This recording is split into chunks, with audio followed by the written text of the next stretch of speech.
आज की हमारी चर्चा मणिपाल यूनिवर्सिटी जयपुर के नए छात्रों के लिए परीक्षा प्रक्रिया और प्रमाण पत्र से जुड़े एक डॉक्यूमेंट पर केंद्रित है। बिल्कुल। और अगर सीधे फीडबैक पर आएं तो इस डॉक्यूमेंट में मूल्यांकन प्रक्रिया और एनएडी रजिस्ट्रेशन की जानकारी तो है, लेकिन ये एक नए छात्र के नजरिए से कालानुक्रमिक या कह लें क्रोनोलॉजिकल ऑर्डर में नहीं है। हाँ, वो मैंने भी नोटिस किया। मतलब इसमें असाइनमेंट, लैब वर्क और एंड सेमेस्टर परीक्षाओं की लिस्ट बस एक साथ डाल दी गई है। और फिर अचानक से एबीसी या आपार आईडी रजिस्ट्रेशन की बात आ जाती है। हाँ, तो एक नया छात्र ये समझने में काफी संघर्ष करेगा कि उसे सबसे पहले कौन सा कदम उठाना है। सही कहा। तो क्या हम इस पूरी प्रक्रिया को सिर्फ नियमों की तरह बताने के बजाय एक स्टूडेंट जर्नी के नजरिए से नहीं दिखा सकते? एकदम सही, यही मेरा सुझाव है। इस पूरी प्रक्रिया को एक टाइमलाइन के रूप में फिर से व्यवस्थित करना चाहिए ताकि छात्र अपने पहले सेमेस्टर की शुरुआत से अंत तक की प्राथमिकताएं समझ सके।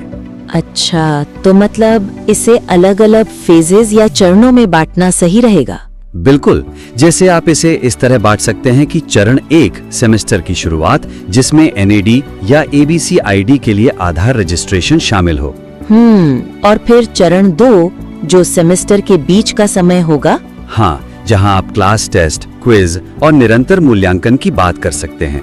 और फिर अंत में चरण 3 यानी सेमेस्टर का अंत, जहां एंड सेमेस्टर परीक्षाओं का जिक्र हो।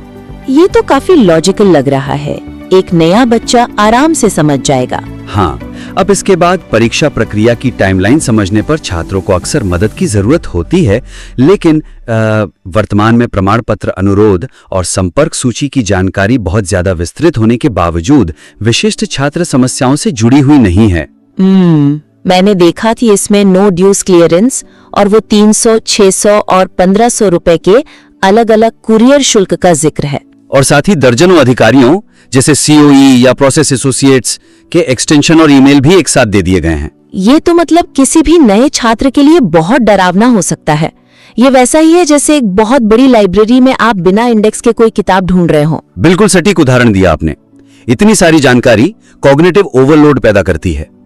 छात्र भ्रमित हो जाता है कि उसे अपनी विशिष्ट समस्या के लिए आखिर किससे संपर्क करना है। तो फिर एक इतनी लंबी डायरेक्टरी को एक टारगेटेड गाइड में कैसे बदला जाए जिससे उनका तनाव कम हो? इसके लिए इस संपर्क सूची और जो भी शुल्क संरचना है उसे आवश्यकता के आधार पर या नीड बेस्ड श्रेणियों में विभाजित करना चाहिए। अच्छा, मतलब एक तरह का ट्रबल शूटिंग टेबल बना दें। हाँ, एक समस्या समाधान मैट्रिक्स।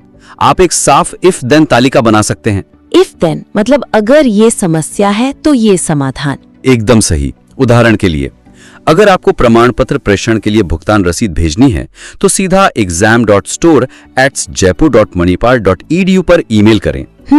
या फिर अगर आपको मूल डिग्री कुरियर करवानी है जिसके 600 रुपए लगते हैं तो पहले नो ड्यूज क्लियर करें और फिर हेल्प डेस्क पर जाएं। हाँ, इससे छात्र बिना किसी डर के तुरंत अपनी समस्या का समाधान ढूंढ लेंगे। सही कहा। तो संक्षिप्त में इस सामग्री को और प्रभावी बनाने के लिए हमें पूरे डॉक्यूमेंट को छात्र की टाइमलाइन के अनुसार पुनर्गठित करना चाहिए और साथ ही प्रमाण पत्र और संपर्क वाले सेक्शन को आवश्यकता आधारित इफ देन तालिकाओं में बदलना चाहिए ताकि कंफ्यूजन कम हो। बिल्कुल। इन ठोस सुझावों को लागू करने के बाद आप अपने काम को आगे की चर्चा के लिए हमें वापस जरूर भेजें।